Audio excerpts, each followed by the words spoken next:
You mentioned that this is a very interesting and alarming time for journalism.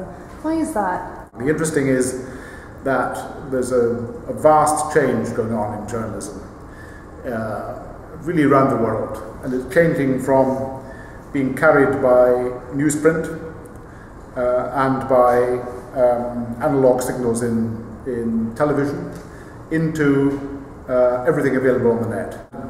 That's tremendously useful for us because we can centralize what we view and what we read in one screen or in a number of screens.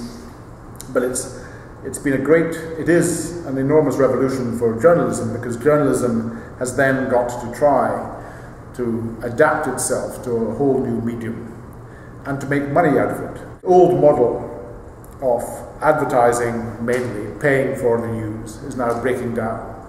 And so we're in a place now, and this is the alarming bit, where even though newspapers and other forms of media have got larger audiences, or at least larger potential audiences than they've ever had, they're not paying for it, by and large.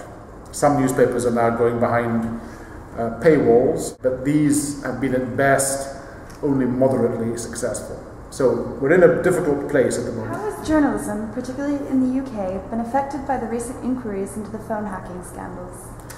The phone hacking scandal caused an enormous crisis within, especially the tabloid newspapers. It's very News of the World was closed. News of the World was owned by Rupert Murdoch News Corporation. He closed it. He then made The Sun, which is his daily tabloid, to have a Sunday edition as well, some on Sunday.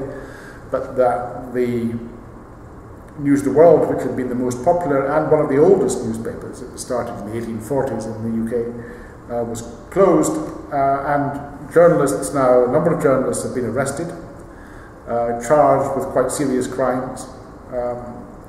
The first has gone to jail, probably many more, including very senior people will probably go to jail. So it's caused an enormous fuss in Britain.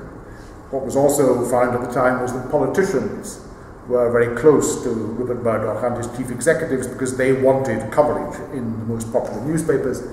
And although nothing was corrupt in the sense of money changing hands, it was discovered that politicians tended to abase themselves before Rupert Murdoch and to give him free rein for what he wished to do. Do you think there's too much writing and not enough thinking or editing in journalism today?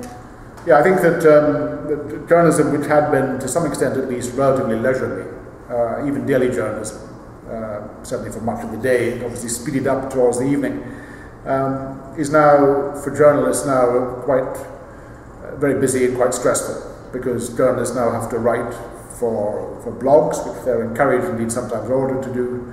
They have to write for the web pages of the newspaper, so that when a story breaks, it doesn't wait till the next morning, it comes out more or less immediately, and then they have to write for the newspaper. They're very often on Twitter. They have to follow things much more carefully than they did before, and what is said is that there's much less thinking because there's less time.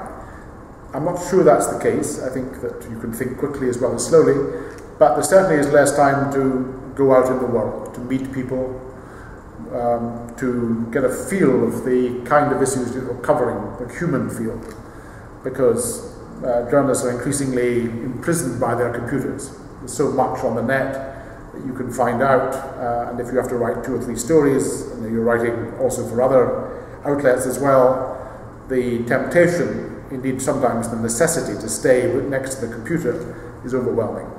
So yes, I think there is a problem. Many journalists attest to this, that there's a real problem about having enough time to think through what they're doing and to do it properly.